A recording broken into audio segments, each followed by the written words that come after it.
تو اب ذہن میں یہ بات آتی چلو اب 2-3 چھینٹے پڑی گئے تو سارے دامن کو چھوڑ ہی دو. یہی حال چھوٹے گناہوں کا ہے. ہم چھوٹے گناہ کرتے رہتے اور چھوٹے گناہ بڑے گناہ پر آمادہ کر دیتے ہیں. آدمی کسی گناہ کو چھوٹا نہیں سمجھنا, ہلکا نہیں سمجھنا ہے کہ یہ گناہ میری زندگی میں چل رہے, کیونکہ چھوٹے گناہ بڑے گناہ پر لے جاتے, چھوٹا گناہ آدمی کو بڑا گناہ پر لے جاتا. جیسا میں نے مثال دیا ابھی کہ 1-2 دامن پہ چھینٹے اچھلے تو پورے دامن کو چھوڑ دیتے ہم, کیونکہ اب گندے ہوئے نا, اب پورے کو گندے ہوں گے. یہ ذہن میں خیال آیا تھا. اس کے بعد ایک مثال اور یوں دی, فرمایا کہ گھر کے اندر اگر ایک چنگاری بھی ڈال دے تو ایک چنگاری بھی پورے گھر کو آگ لگا دیتی ہے. ایک انگارہ بھی گھر کو آگ لگا دیتا, ایک چنگاری بھی, چھوٹی سی چنگاری. بعض دفعہ ہم نے دیکھا کہ اگربتی رات میں لگائے یا مچھر بتی اگر رات میں لگائے یا موم بتی لگائے. اس لیے حدیث میں اللہ کے نبی صلی اللہ علیہ وسلم نے فرمایا چراغ کو بجھا کر سویا کرو, نہ معلوم شیطان آ کے حرکت دے دے یا تمہاری غفلت سے جو نا چراغ گر جائے اور پورے گھر کو آگ لگ جائے. تو کئی مرتبہ بڑی بڑی فیکٹریاں کہ صرف اگربتی کی ایک چھوٹی چنگاری سے بڑی بڑی کمپنیاں جل گئی, تو ایک چنگاری بھی پورے گھر کو آگ لگا دیتی ہے. تو اسی طریقے سے فرمایا چنگاری چنگارہ بن جاتی ہے, ایک چھوٹا انگار وہ انگارہ بن جاتا بڑا, اگر چھوٹے گناہوں کو اپنی زندگی میں ہم نہیں چھوڑیں گے چھوٹا سمجھ کر. اس لیے علامہ ابن قیم رحمۃ اللہ علیہ فرمایا کرتے تھے, اے دوست تم کسی گناہ کو چھوٹا مت سمجھو, یا کسی گناہ کو کرتے ہوئے یہ مت سمجھو کہ یہ چھوٹا ہے یا گڑا, یہ چھوٹا ہے یا بڑا, بلکہ یہ سمجھو کہ تم نافرمانی کس کی کر رہے, اس اللہ کی نافرمانی کر رہے, اس خالق کائنات کی, اس احکم الحاکمین کے, اتنے بڑے اللہ کے تم نافرمانی کر رہے. اس کی عظمت کا تو خیال کرو, اس کی نافرمانی تم کر رہے. یہ چھوٹا مت سمجھو. کوئی انسان سانپ چھوٹا رہے تو چھوٹا سمجھ کے نہیں پکڑتا, انگارہ چھوٹا رہے تو انگارہ چھوٹا سمجھ کے نہیں پکڑتا, زہر تھوڑا ہو یا زیادہ اس کو یہ نہیں سمجھتا کہ جو ہے نا یہ نقصان دہ ہے یا نہیں ہے, اس سے بچتا ہے. ہاں, تو اسی طریقے سے فرمایا کہ ہر گناہ سے بچنے کی کوشش کرنا چاہیے. امام غزالی رحمۃ اللہ علیہ نے اپنی کتاب احیاء العلوم کے اندر لکھا ہے کہ جس کو گناہوں کے نقصانات کا علم ہو جائے وہ بڑا عالم ہے. فرمایا یعنی جس کی نظر میں گناہوں کے نقصانات سب سے زیادہ وہ جاننے والا بن جائے اور وہ اس کا واقف ہو جائے, فرمایا وہ سب سے بڑا عالم ہے. اور انسان کی فطرت ہے, جس چیز کا نقصان انسان سمجھتا ہے کہ یہ چیز سے نقصان ہوتا ہے تو آدمی اس سے بچتا ہے, یہ انسان کی فطرت ہے.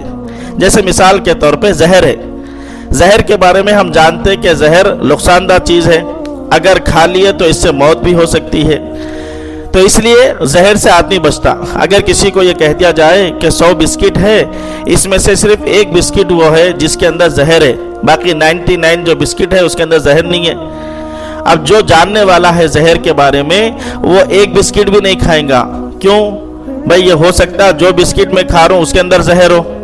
اور وہیں پر ایک چھوٹا سا بچہ اگر آپ اس کو بولو کہ زہر ہے پھر بھی کھا لے گا وہ بسکٹ. کیوں؟ زہر کے نقصان کو وہ نہیں جانتا, زہر کے نقصان سے وہ واقف نہیں ہے. اور اسی طریقے سے دوسری مثال دی, فرمایا کہ سانپ, آدمی سانپ کا نقصان جانتا ہے کہ یہ اگر ڈس دے تو میری جان جانے کا اندیشہ ہے, تو سانپ سے بچتا ہے. یہاں تک کہ چھوٹے سانپ سے ہی بچتا, بڑے سانپ سے بھی. اور بعض دفعہ اگر سانپ کا خالی ایک پتلا بھی, یعنی سانپ کی ایک شکل بھی, اگر جو چپ کا سانپ بھی اگر لا کر پھینک دیا جائے تو اس سے بھی ڈر جاتے ہیں, کیونکہ معلوم ہے سانپ کا نقصان کیا ہوتا ہے, سانپ کے نقصان سے واقف ہے. اسی طریقے سے تیسری مثال امام غزالی رحمۃ اللہ علیہ نے دی, فرمایا کہ جہاں پر معلوم ہو کہ یہ ڈاکو کا راستہ ہے یا رات میں ڈاکواں آ کے حملہ کرتے ہیں, گھروں کو آ کے لوٹ لیتے ہیں, مال وغیرہ سب چھین لیتے ہیں, اور بعض دفعہ بعض جگہوں پر عزتیں بھی لوٹ لیتے ہیں, تو کوئی سمجھدار جو جاننے والا ہے ڈاکوؤں کے نقصان کو, وہ رات کے وقت میں دروازہ کھٹکھٹانے پر دروازہ نہیں کھولتا, کیونکہ وہ جانتا ہے اس کا نقصان کیا ہونے والا ہے. اسی طریقے سے یہ تینوں مثالیں حضرت دیے, اور اس کے بعد فرمایا کہ یہ جو ہمارا نفس ہے, یہ نفس کی خواہش کو پورا کرنا یہ زہر ہے. نفس کی خواہش کو پورا کرنا یہ زہر ہے. جیسا مثال دیے, فرمایا کہ نفس کے اندر, یعنی ہمارا نفس یعنی دل کے اندر یہ خیال پیدا ہوتا کہ فلاں گناہ کر لوں, تو یہ خیال کا پیدا ہونا